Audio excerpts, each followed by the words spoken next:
Okay, and then you're going to change that to say in agreement.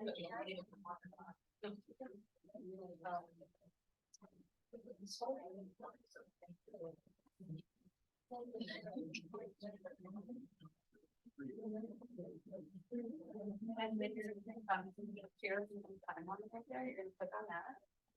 You're gonna hear. The one, right? So then you can click. Yeah, I had to get it fixed. It was a whole thing. I needed bread. Yeah, because before I was. Yeah. Okay, so click go. And then good to look back. And then just make sure we're on.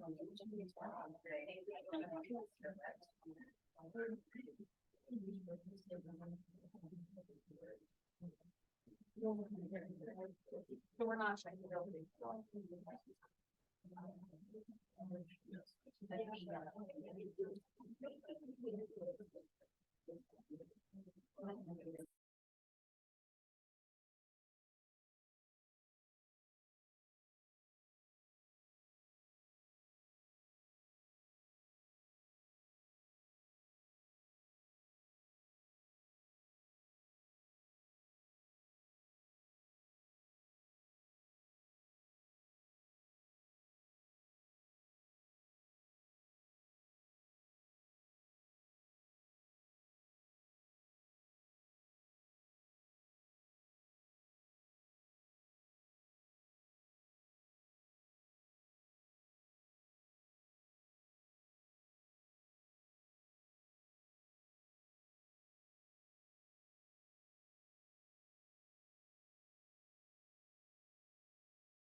There's something wrong.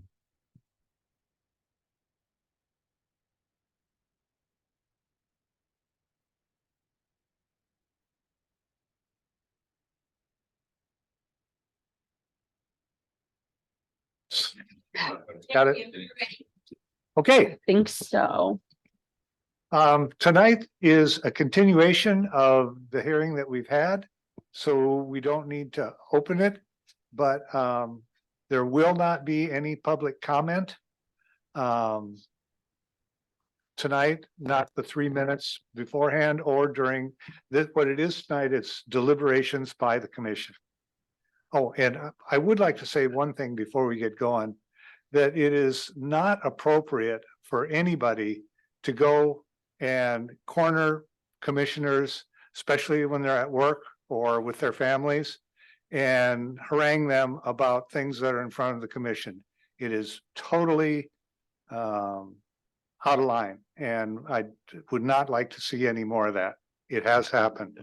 So please be respectful of all the commissioners. Okay, You can see how it happened. They're your neighbor. You want to tell them what you think? You please mute. yeah, so That's tough. there are, does somebody want to open with one of the issues? I've got about 5 issues we need to hash over. But if somebody wants to open with one, go ahead. Tom, you look like you have something. Yeah, well, I kind of do it. I Can think you do a roll call first? Oh, I'm sorry. I did not put that on the agenda, but I am happy to. Commissioner Orsi, here, Commissioner Scobie, Here. Vice Chair Jerkowski. Here. Chair Slothauer, Here. Commissioner Norman. Here. Commissioner Frey, Here. Commissioner Starbuck. Here. Everyone's present. so do we want to start with traffic flow? I would soon leave that till we get some of the easier ones. Okay, let's start with the height of the building. That's a good one to start with. One of the things that I did with all of the public comment we received, the printed public comment that we received, so I created a grid to try to look at various issues that were brought up. And one of the columns on it was the height of the building. And I only found out of 55 things that I entered into that grid, there are only 3 people who brought up the height of the building. And none of them brought it up as a problem for them. None of them brought up the height of the main building, the one that we have to consider. Right. 2 people brought up the fact that some of the villas would block somebody's view. In one case, it wasn't even their own view. They were afraid it was going to block somebody else's view. And the other said it would be in front of them and that would block the view. And then, of course, we had the lawyer bring up the fact that we shouldn't approve this, but he wasn't bringing up that anybody was being harmed by it. So- Right. So I have a feeling that that's something we should approve. Well, part of that 35 feet is the fact that it doesn't have a 312 pitch. And the 312 pitch, I don't think would work if you're gonna have your green roof.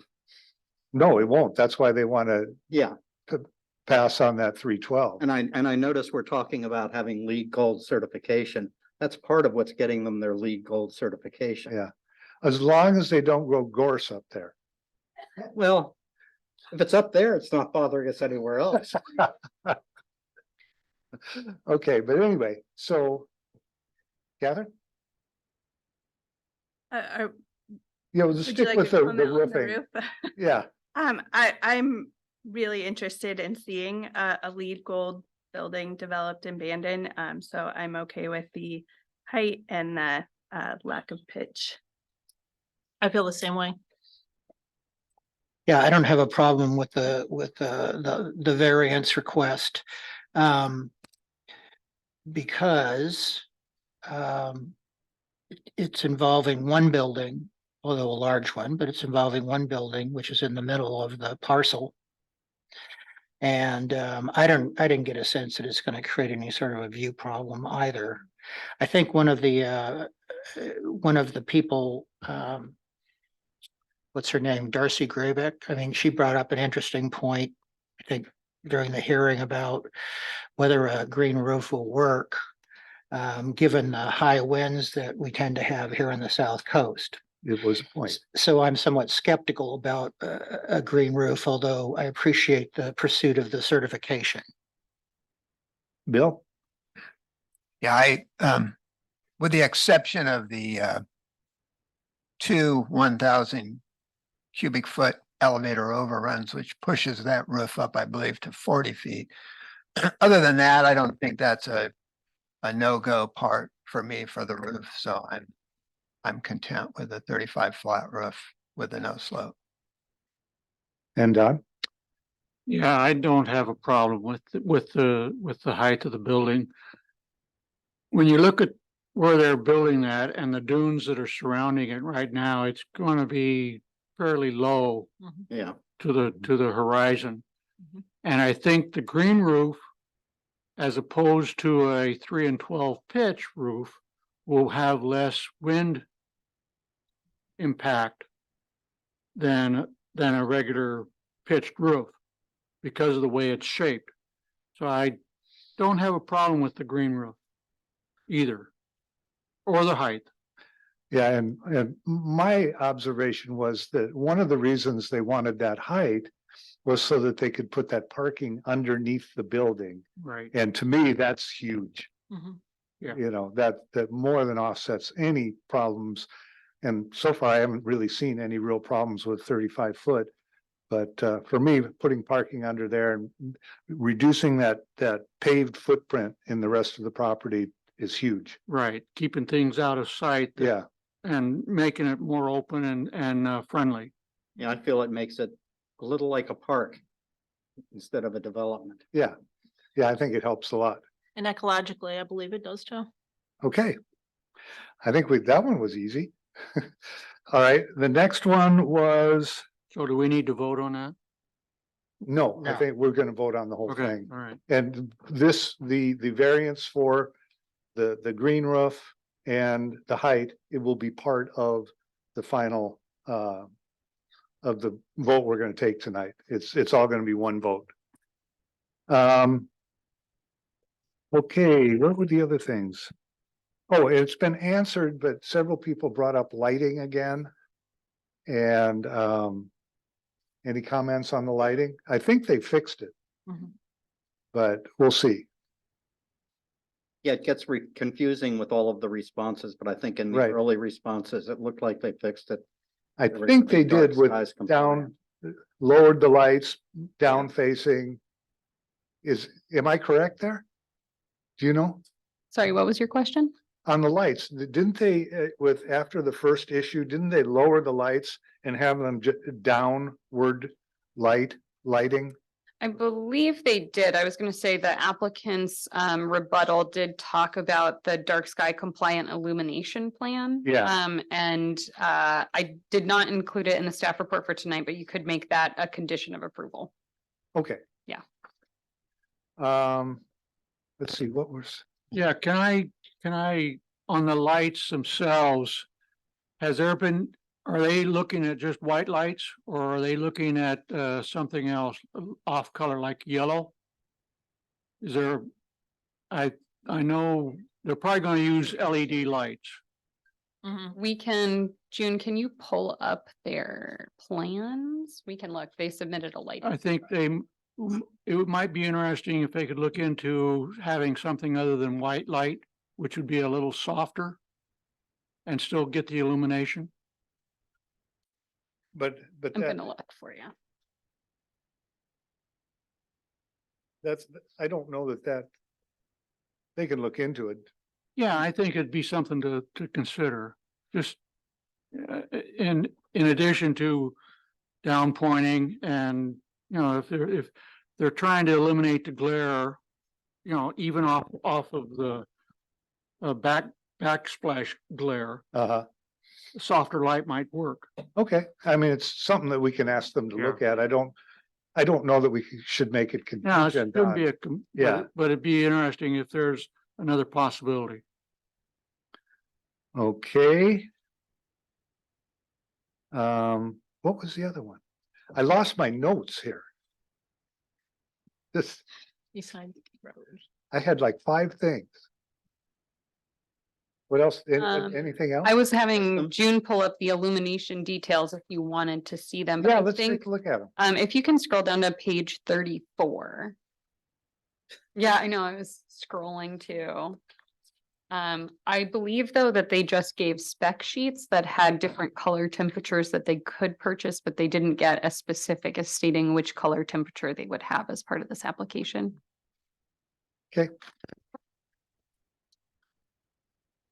Yeah, I remember that. Okay. Anybody else have another one? I'm trying to One of avoid the the, 5 is probably RV parking. oh, right, that was one of them. I made these notes today and I had it in a little book, and when I came here, I couldn't find my book. I'm surprised when we've got a stack of paper that big that you would lose something. But, so yeah, RV parking, they would need a variance for, I think they're required to have what, 5, 8. 8 RV places, and it's been addressed before, but do you think they addressed it adequately? Don? I don't remember that part. Okay, what they talked about was, 2 RV. 2 are dedicated ones, and then other ones just along the road there, where RVs could pull in. But, Well, it wasn't along the road. I think it was in the parking area. alongside the parking area? Yeah. Yeah, I did. Okay, I did. Okay, all right. Anybody want to talk about it? Bill? I was comfortable with the applicant's proposal to use in place Mhm. regular parking as overflow for RVs. I think it's optimistic to assume there's only going to be 2 RVs on a project this size, but I don't see that as a no-go feature personally. I think with the ability to park the RVs there in other spots, I'm fine with that. Yeah, well, I think part of the dilemma there is with the requirement of 8 RV spots is it's fine to say that you can park anything over 2 RVs in the parking lot. And it can just take up like 2 car spaces or something like that. But depending on the timing of everything, where the cars are parked, when the RV gets there. I mean, nobody really knows how many RVs there are gonna be. There would be in this sort of a resort, but I probably would be more inclined to shoot for somewhere in between, rather than 8, say, let's stick 5 in there. 4 or 5. But I understand that there's concern about limiting, taking up parking space that would normally go to cars. Sally? I can't say that I really disagree with their solution, but I understand other people's concerns. Catherine? The same. They did suggest having a lease with, I believe, a church, so that there could be overflow RV parking. I don't know if that's an option we want to consider. That church has a large parking lot. It has a parking lot. They do. But it isn't that close. No, it's not. No. Well, as the crow But- flies, it is. I was gonna say it's all relative. If Yeah. you don't mind walking. Tom?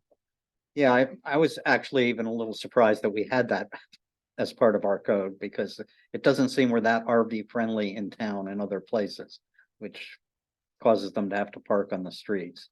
Right. Here, I don't think they're gonna run into that problem. I think they've got parking on their lot that they'll work out if they have to. If they have to move those cars that are there already, they can then move them out and position things. I have a small RV, and I know that I never expect to stay in a hotel without calling them and saying, can you accommodate me? I've been told that by people who own RVs that they try Yeah. to plan ahead. Vice Chair, can you please pull your microphone? Let's see where I am. Thank you. I have a question for Dana, please, something we had talked about, the current city ordinance on parking RVs on city streets. I think in a worst case scenario, we know RV, people are very, diligent in finding a spot to park their RVs. So there might be some concern that people would park their RVs if there was no room at the project on Carter and or Lincoln or one of the residential streets. Is there a ability for the city to post a no parking for RVs? I know it walks a fine line because homeowners are allowed to park their RVs and their fifth wheels for, I think it was up to 3 days. Yeah, and I'm not sure we could differentiate between guests of the hotel and just residential uses. But it's something we could look into as to whether or not just no RV parking on Carter or something like that, or on Beach Loop. I know that we do that in Old Town already, and some streets we don't allow the parking of Okay. RVs. Okay. So that's Thank something you. we can look at. Is that enough discussion on this issue? And if so, what did we decide? Might I also suggest that in the staff report you received, we did include a condition of approval related to RV parking. That says that they need a total of 152 parking stalls that, you know, are certain size based on what our code requires. And they've provided 2 parking stalls for RVs. If you I think in the last meeting, there was a discussion about whether or not the applicant would be amenable to sort of using regular parking spaces for RV parking, but also having them available for regular car spaces. So you could instead require that they have 164 standard parking spaces and 2 RV parking spaces, which would be enough to park the remaining 6 RVs if they needed to. That's condition 38.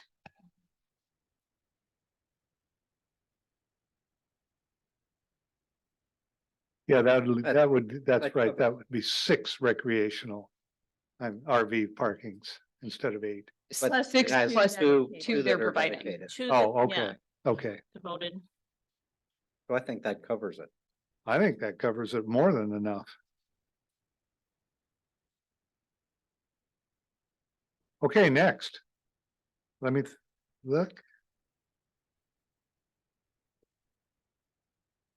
All right, we're gonna have to get to the traffic. Tom, you brought it up. You want to? I didn't bring it up. You didn't cause it. You just mentioned it first. Let me bring up one traffic issue first, and that's not the biggest traffic issue, but the concern of people exiting through Carter. Is there some way that we can put something in that would prevent cars from going, you know, into Carter and across Lincoln? Because that's what a lot of the local people were concerned about. It was proposed having signage Right, that would prevent it. Well, I thought what I read was that Carter, accessing Carter was a condition by the city, and that it would be considered an emergency Mhm. exit entrance, and that there would only be one entrance off of Beach Loop into the development. could you pull the map up? Yes. Yeah, this one was one that confused me until I kept Uh. looking at the maps. And I was looking at it today, Let and me, something doesn't make sense here, but I think if you pull up their plans again. I yeah, their will- plans. It might be even one of the first things that we look at. What it is that there's essentially 2 access points, one on Beach Loop and one on coming from Carter, from the existing Carter. And it's the people in that neighborhood who are concerned, and I can understand why they're concerned, but June, can you go to page 7? people will exit through there or will drive through there. Right. I think with signage, they could probably prevent people or at least discourage people. The other thing that came up was the GPS navigators would take them down Lincoln and down Carter, but one of the things that Parametric said in their most recent report was that that because the way the GPSs work, they look at the feeder streets. And Lincoln and Carter would not be that. So it would take them around, it should take them around a beach loop. I guess I have different feelings on Carter, having lived in places where they didn't have enough access points to things. I feel like it's a safer situation to have more than less. I don't think we should prevent them accessing Carter. I think just asking them to put signage up there that says exit the other way. You know, have exit signs that point toward Beach Loop, not toward Carter.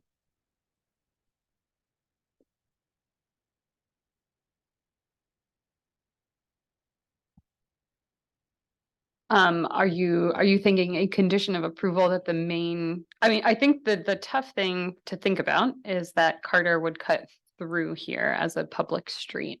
And so the address of their future building will likely not be Carter or Beach Loop. It's some future street to be determined. Street name, I mean. So, I mean, you could, I'm trying to think about how you could condition the application with directional signage, but you could say something, I mean, they've already indicated that the main access is off of Beach Loop, and their signage also indicates that the main access is off of Beach Loop.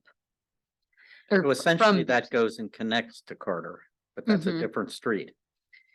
We have not, there. I mean, the idea, I mean, what you were just suggesting Mhm. is that they name that as a different street. So it won't drive people to Carter. Yeah, Could I mean, be, it's shown as Carter, that extension. Yeah, But yes. but you're saying that they wouldn't name it Carter. They name it something else. To be determined, right? They haven't gone through the street vacation or street opening process yet to list these as any particular name, but Carter does connect and would connect through to Beach Loop. We don't know if that final connection point might have a different street name though, which is Yeah. I think what Tom's getting at. Yeah. And which would make sense. I hadn't thought of that, but yeah. you call it- Actually, Dana, I think you gave me the idea. Well, thanks. Oh, We're, Dana. we're self-inspiring over here. But no, that's a good idea, because then it wouldn't be somebody GPS looking for Carter and finding it Yeah. way the heck over here and going, oh, well, drive down Carter. Right, and Yeah, good. you know, people will develop habits. Their employees might go out that way if for some reason it makes it shorter for them to get home. But I don't think somebody staying at the hotel will do that. If I were staying at the hotel, I'd want to drive down Beach Loop. Darn right. That's what's pretty. In fact, I drive down Beach Loop now. I do too. I never turn on Seabird. I go down to 11th or I go even through town. Yeah, me too. Yep. Me too. Of course, I'm a tourist up there, so. Tom, how many additional vehicles on Beach Loop would cause you not to drive down Beach Loop? I'd like to look at the amount of traffic that the applicant has presented. I think the final figure was 162 vehicle trips per day. But when I look at the data from Parametrics, the traffic engineers, and then I look logically at the scope of this project and the parameters, I come up with quite a few more vehicles. Logically, I feel, than 162. I mean, we start with 196 rooms. I'm not sure if everybody understands, there's 110 rooms in the hotel, and then there's 32 suites, but those suites have 2 or 3 rooms. So we actually have 196 lodgings or rooms, however we want to call them. Even if only half of those rooms had a vehicle that exited and entered the project or the development each day, that's 196 vehicles, which is already more than the total amount that the applicant has proposed. And then we have up to 60 employees. That could be another 120 vehicles a day in and out. And then we have the parameters that are harder maybe to determine. That's the 258 seat restaurant. We have delivery vehicles. We have service vehicles. We have 3 conference rooms or 3 meeting rooms. We have a lounge, we have a bar. And then we have the people that are probably going to drive there and park just to walk the nice trails. So I come up with conservatively 400 vehicles possibly per day, which I think is going to overload Beach Loop and or Carter, if Carter's even part of the equation. So I feel the ingress and egress as proposed is not adequate for the volume of the traffic we might expect to see from this development. Oh, we can't, no public comment. No, there are no comments from the public tonight.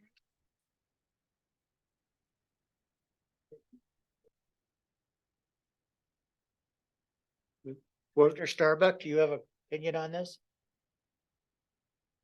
Yeah, I've been thinking about the traffic flow and everything. And I'm not sure, I'm on Beach Loop and surrounding streets quite a bit on foot. And I see a lot of construction traffic. Especially south of Seabird and actually north of Seabird, that's all being developed now. And there's construction traffic there all the time. Mhm. And they come down Seabird, they come down, if it's more accessible for them, they come down Beach Loop from 11th or Ocean for that matter.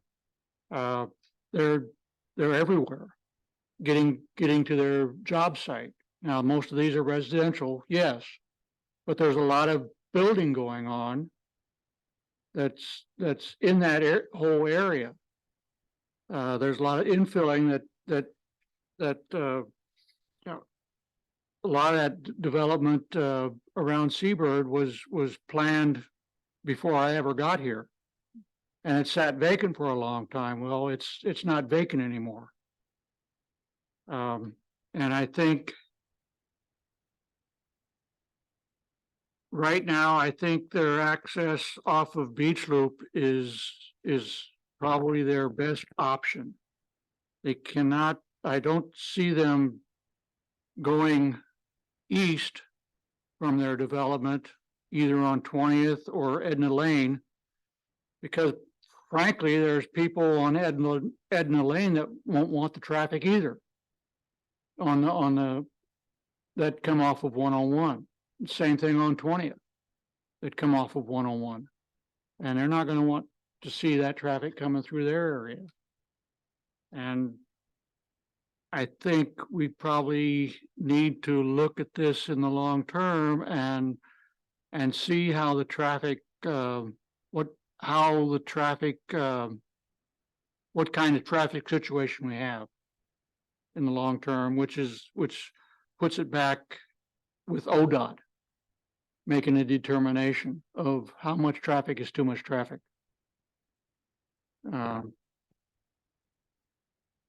Also, I think that whether we like it or not, whether the community likes it or not, PERC has opened the lid on the genie's bottle. They have gone in there and cleaned out the gorse. They have made it a lot more visible now. You can walk back in there on Lincoln, or you can walk on Johnson Road, and you can walk through there, and I can see Harrison from Johnson Road, which I couldn't do for a long time.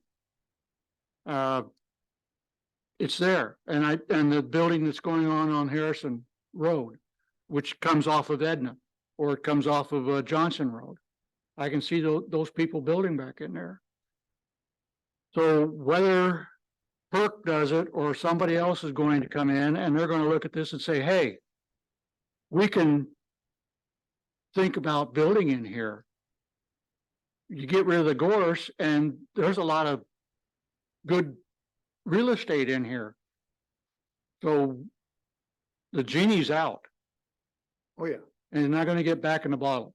And how many, I forget how many plats there were there for homes? Like 120 or something? 200. Almost 200? I think Almost that's two right. hundred. I see the number 200 sometimes. Yeah. For some reason I have the number 50 in my head, or, It's so I know In it's the somewhere. staff between- Well, while you're looking that up, another thing is Carter. Carter on the north side is undeveloped.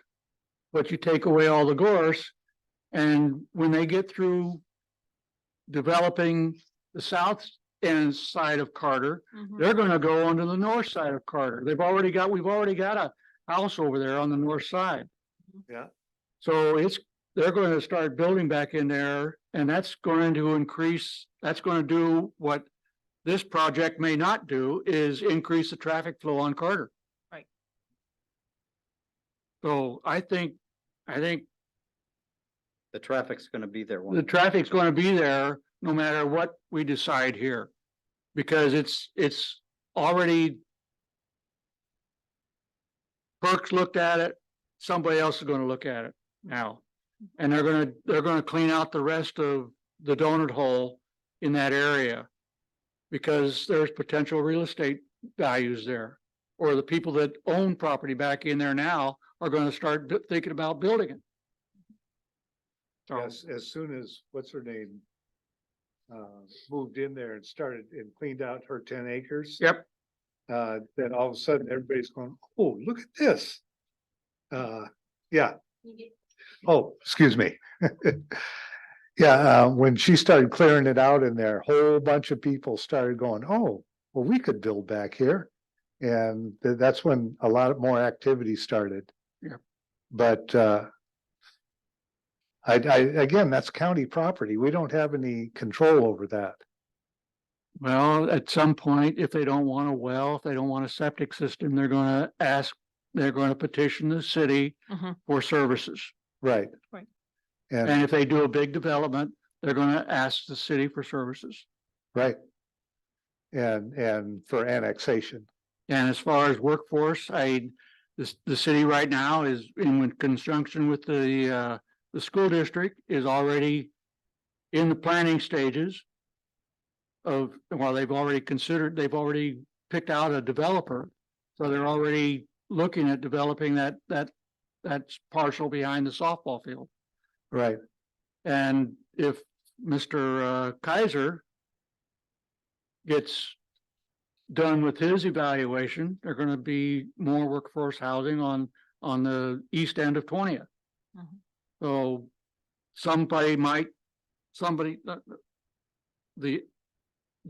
the afterflow of the genie out of the bottle may be workforce housing in the donut hole off of Carter. Well, again, I think that it's fine to conjecture. However, this application's doesn't have Oh, right. nothing to do with workforce housing. Right. No, The applicant has sort of confused, I think, people because they keep talking about it. But this isn't what this application is about. Right. And so it's about, we want to put this resort on this 25 acres. Yes or no? And That's all true, but I think Don's point is that the development of the property is going to happen. Whether it be this project or another one, it's not a if, it's a when. Sure, and I'm not sure anybody is anticipating that this is going to become some sort of a wildlife preserve at some point. You I mean, dreamer. it's gonna be developed, but I think that it is, that 25 acres is municipal property. Anything else isn't. It's really not. Is it really useful for us to talk about county property? We have no control. No, it's over. no, not. but I think Don's point was that they will be building houses on this 26 acres. Yes, Yes. One of the, I've lived in two different towns that have had 3 resorts built between the two of them. And always there was the concern about the traffic that was going to be created by the resorts. And in all cases, there was more traffic created by the single family dwellings that were put up near the resorts than there were by the the resorts themselves. Mhm. I've actually stayed at some of the resorts since I moved away. And the resorts are, have very little traffic because they are resorts. People stay there during the day. Now, people might go to town or do that from this resort, but it's walking distance to Mhm. the Face Rock Overlook and Face Rock Park, so, And the beach. and the beach. Yeah, well, that was assumed. Yeah, I don't think people come to Bandon to stay in in a development. No matter how nice the rooms are, the lounge or the bar, I think people come to Bandon to go up and down the coast by car, to go golfing, traveling by car. Getting back to my first point, if you've got 200 rooms, 200 people or 200 occupants of those rooms, I don't think they're all going to be sitting in that room day after day. This isn't Walt Disney World. There's not going to be rides and places to go within the development. They're going to be looking at Old Town, and they're going to be looking at Coos Bay and down south. I think we're going to see a lot of traffic in and out. So I understand the concept of choose perhaps the lesser of two hard choices. You want traffic driven from this development. It's a very excellent proposal, well put together, well presented. Or do you want to take a chance perhaps on someone building homes there and like Tom said, generating potentially a lot more traffic? And I think for myself, I mean, I have I read everything that we've been provided from the traffic engineer prepared for the traffic study. I listened to everything she had to say. And I understand that when you do these sorts of traffic studies, there's a gold standard, and but at the same time, it's also a guess. And it just doesn't intuitively make sense to me that Beach Loop can handle all of this. That's just how I feel about it. Any other comments? I've been very concerned from the beginning about the amount of traffic that's going to be generated, especially pedestrian car interactions with the lack of sidewalks and biking paths. In addition, I think that the traffic analysis misses like the local nuances, like circles in the sand. That's not PM peak hour traffic. That's random crazy amount of traffic, people walking down the middle of the road. How do you mitigate that with construction traffic? I'm sure that if, just because I'm just gonna say as a volunteer for Circles in the Sand, if there's an issue on Denny Dyke has a brain, he would change something. No, I'm not questioning that the volunteers show up and they do a great job, but there's just cars everywhere, people everywhere. Like there's going to be some real conflicts between vehicles and pedestrians. And I don't think the traffic analysis captures that.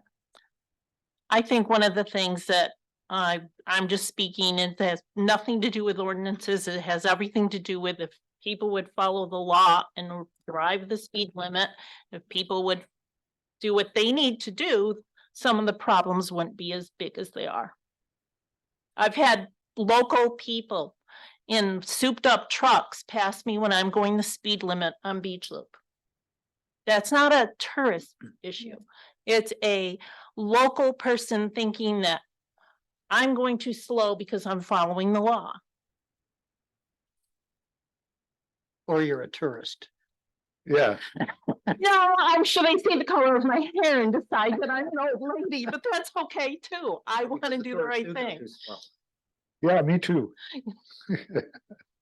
Here, if I might just add to Catherine's point, we did also include a condition of approval that the applicant would be required to submit a construction traffic mitigation plan. Having something prepared in advance, and then we would know what their construction route would be. We could do some damage control on days where it collides with other already planned events, but I hear you. I just wanted you to know that's in there, and that's condition 52. And I appreciate what Tom's comments and Don's comments as well. But again, if, from the information that we have, it just doesn't sit right with me intuitively speaking. So Well, does anybody have any more discussion on the traffic? Okay, what are other issues we need to take up?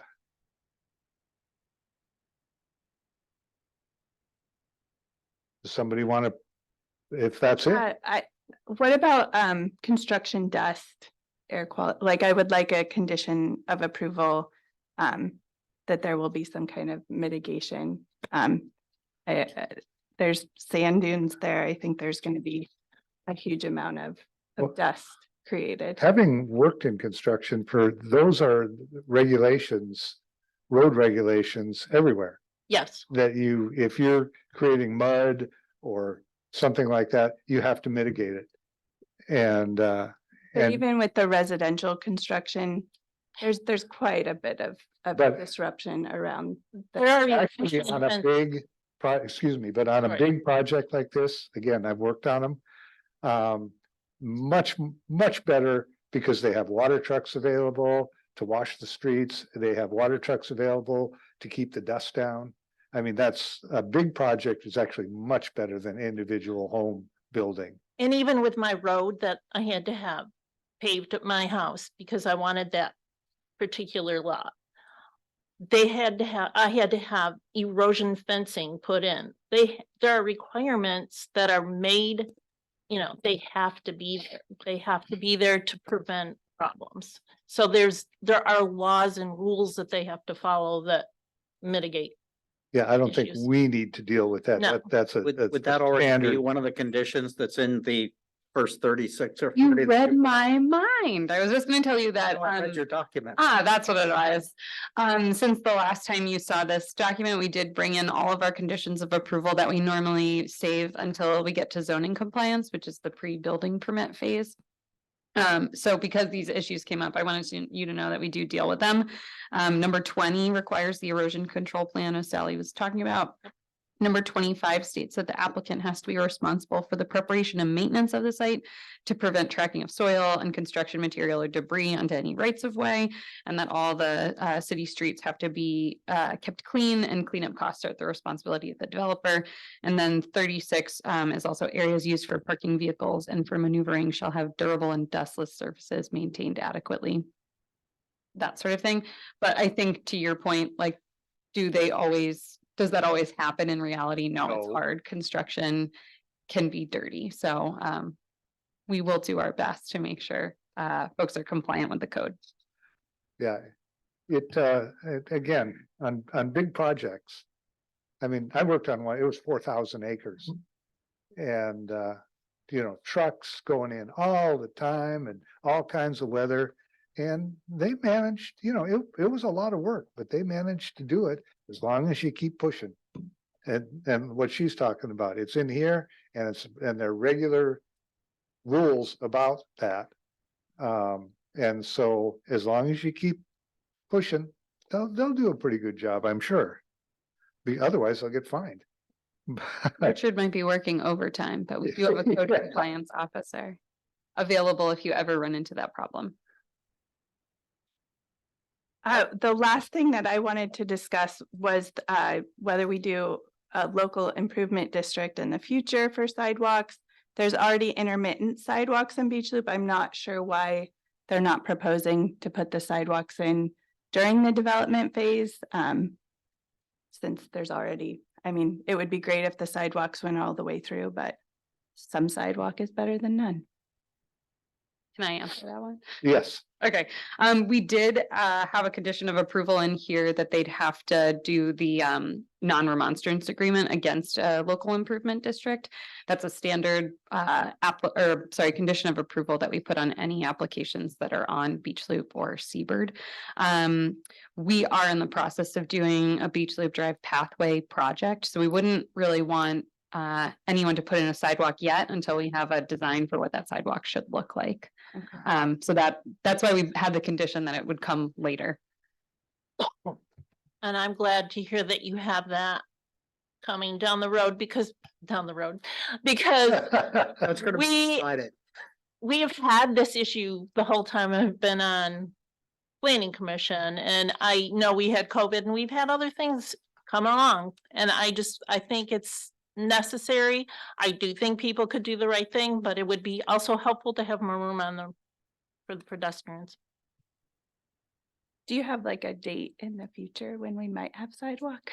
No, but thank you for giving me a plug that a survey will be going out later. I meant to send it out earlier, but it'll get sent out tomorrow for the Beach Loop Drive pathway initial design.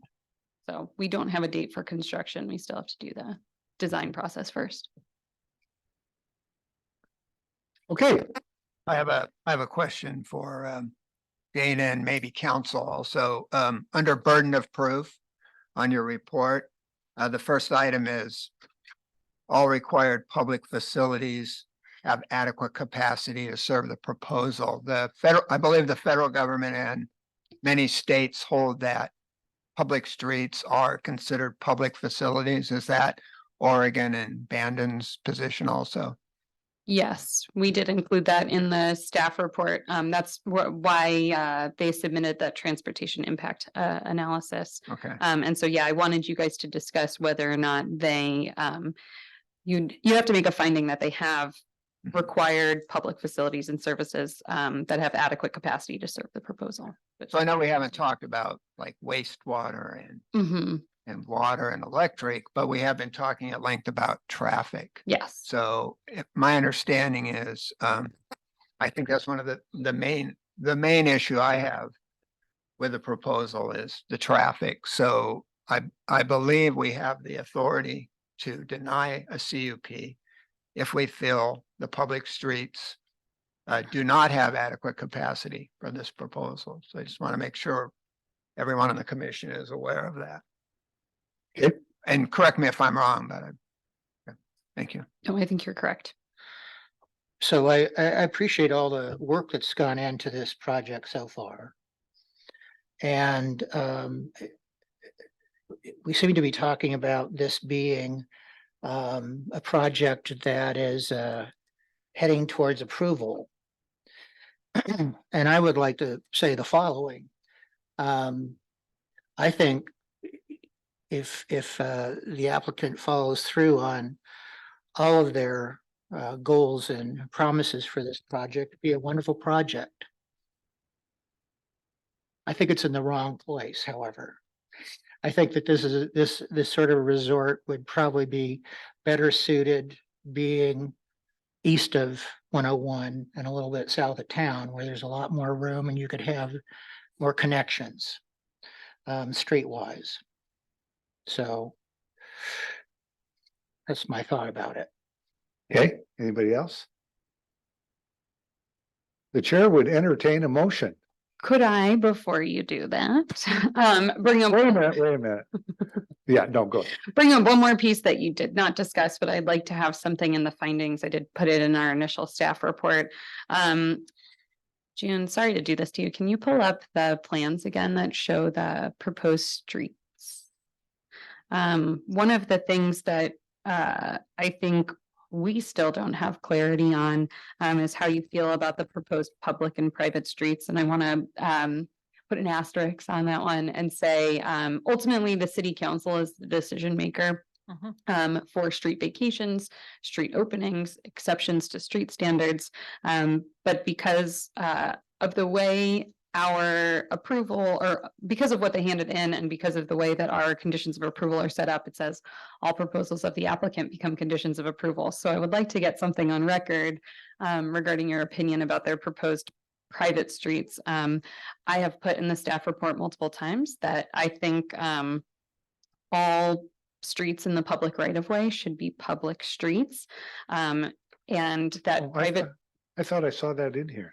I did put a condition of approval in here as well, and I should have had that prepared. But something along the lines of that all streets in the public right of way that have vehicular access should remain public open streets, built to full city standards unless otherwise modified by the city council. So I don't want to preclude that design that they've prepared until the city council has the opportunity to weigh in. I think it's important that you say that all city rules should be followed here. What number was that on your? Let me find it really quick. Yes, number 39. Thank you. Got it. I thought I'd, Now, I on- thought I'd Feel seen it. Otherwise. would that be in the yellow or would it be the yellow and the red? Oh, sorry. Yeah, for those of you who can't see this, the yellow is supposed to be public streets. The red is a private road with public access. The green is a private path with a public easement on it, and the blue are private roads, no public easement. Yes, I do want to do that too, but I want to get that.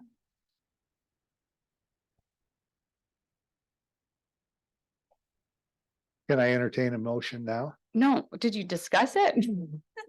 Then nobody said anything. I didn't know that. So how do you feel about it? I believe these should be public roads unless there are roads there that are specific to maintenance requirements. Then I could see where you would have them as private and no entry to the public. But otherwise, I think it should be public access, public roads. If it's on public right of way, of course it should be a public road. Okay, otherwise I would recommend that you, in your motion, modify 39 to do something else.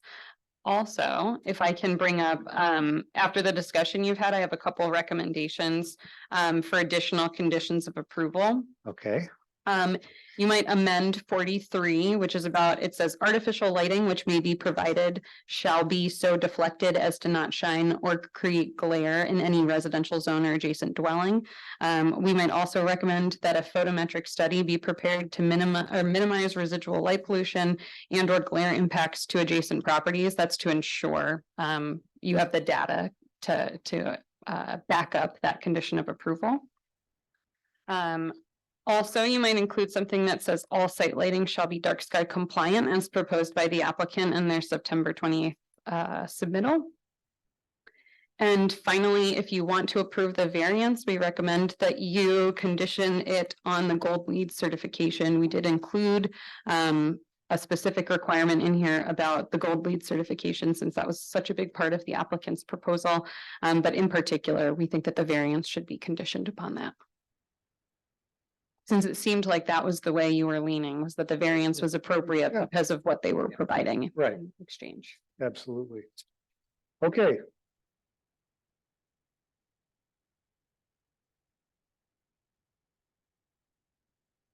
Somebody want to talk about public-private streets?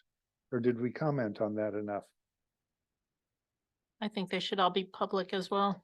I do too. I agree. Agree. I don't know, that seems sort of strange to me. I mean, if it's on private property. No, once you- but if it's on a public right of way, Okay, yeah, no, if they're building a street that's on their own property, we can't make them right. make it public. Okay. I don't think we can. I think if you're building a street on your own property, it's a driveway. I mean, it's not a street at that point. Good point. So, Okay. Anybody else?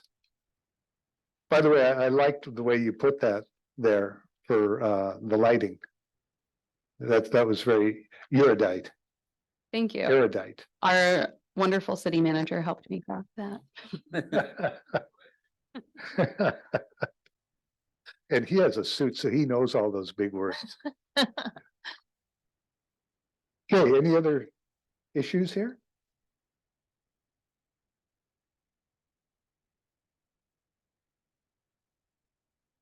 Okay, if nobody wants to say anything, I'll entertain a motion. And I'll be entertained by one too. No, go ahead.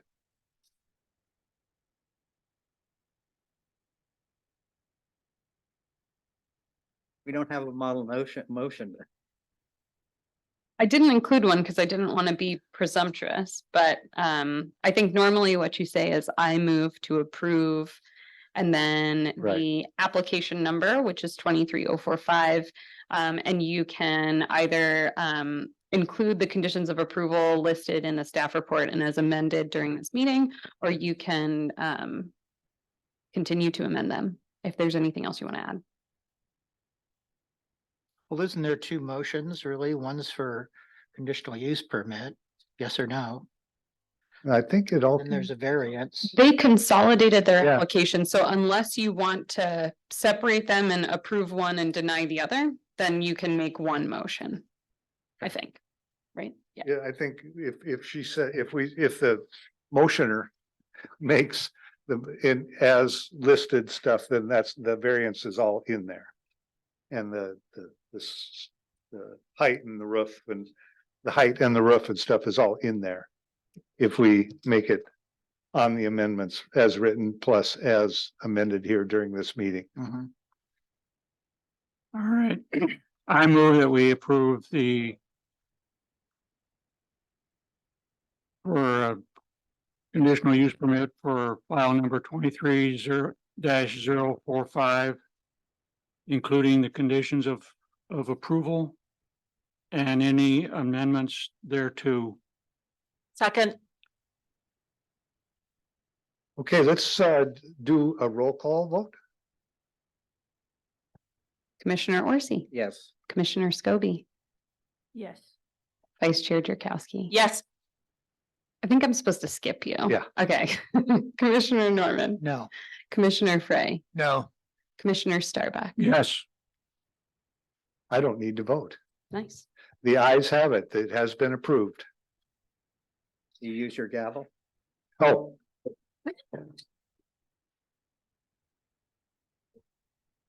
That was a very I definite. think you can gavel. adjourn the meeting then. Oh, yes. The meeting is adjourned. Thanks.